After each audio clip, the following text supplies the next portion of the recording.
Seo rá scéal déag na nullag. Smis sin mar ní Riley, agus seo scéal de chud ón Colfer. Ní míúd ar chorbe an rudar a dugtar míúd na nullag, ach corhamid chrín matematica. Nach duige an chud is mógan na daoine ar fan an glúnta, ach bhfuil a rólas hanhéin ag na luchrachan ar nói. Tá mecnic chandamach a gceist sa chorhamid seo, agus tá si chá casta sin nach naíon gná daoine ceangan na gnéithe inta mar óbhar ceartar a féidir a thós fiú. Seo Ealanas an chorhamid. Tá fad chorham le creidir, méadaí fá lús, méadaí fá am. Si an athrógus mó sa chorhamid seo ná creidir, agus tá chorhamid hain ag an gnéis seo, atá bhádra ad agus rachasta le goil sa leabhar seo. Cur agus siimplí, Rábhéid daoine a chreideann go dtugad deadí na nullag ar cuairt chocu í nullag, sé is mó daoine ar féidir leis cuairt a chuirtarthab. Tóistir lús I mílte, tóistir am I nóméid, agus tuairimid gealáin ar aonad tóis an chreidir, animnithe iní an talamh Seosaifín ní gealáin, Josie dá cóirde, Jojo dá tuismothirí. Ó choláiste na trinode baile a clia, a daimse an taonad le microscóp candamach, Rá wanda leisteach agus tube glú gealra. Agus cé gur dulchan cín súntasach ólaíoch a bhí sa méid an fuair an tulla bhí gealán amach, níor chreid irid is duine a bháin í.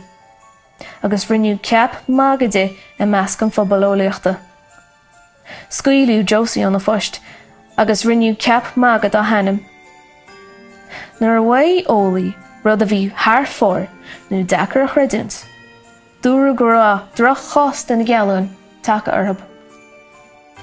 An rud a d'oibre, Seosaifín gealán amach go crín, ná go rá ar a laid 2.5 gealán na páiste a tastáil, chun buligeog ama a chruthú thart ar iadí na nullag agus a chud réine, chun gombeach sé ná an cuairt a thart ar gach páiste ar domhan in éon oíche amháin.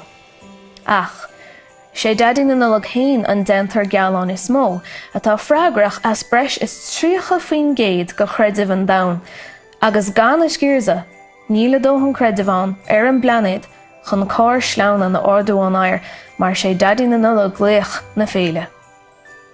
Nó sin mar a bhíoch ar scurbe, so go cháil sé a chud gealán. Trí lá rih an nullag, hí na réine a gamadí in aice le humar stóris gealán in mháil chuaigh nar a chur dansar Paul sa chásáil práis lena chodáircha. Stelú an fiúd lohan leachtach gealán ar fud an air. Bhí seo thar bar gan na héis cuoin air a dahan go tuban goráisiid an etils, ach bhí sé tubasteach go iadí na nullag agus tá scéideal seachda, mar gur cáilú beagnach sa láthair bliana san agénartach. Bhí ag deadí na nullag nach ra an ach duine amháin a breidir cóir le chuirtchó, an tólaí náirithe éireannach an talamh Seosaifín ní gealán. Ó.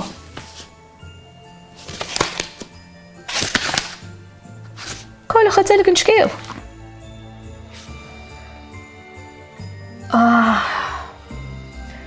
Tuige mi níos, níl an scéal críochnaí fós, catha tusa an scéal ar críochnú.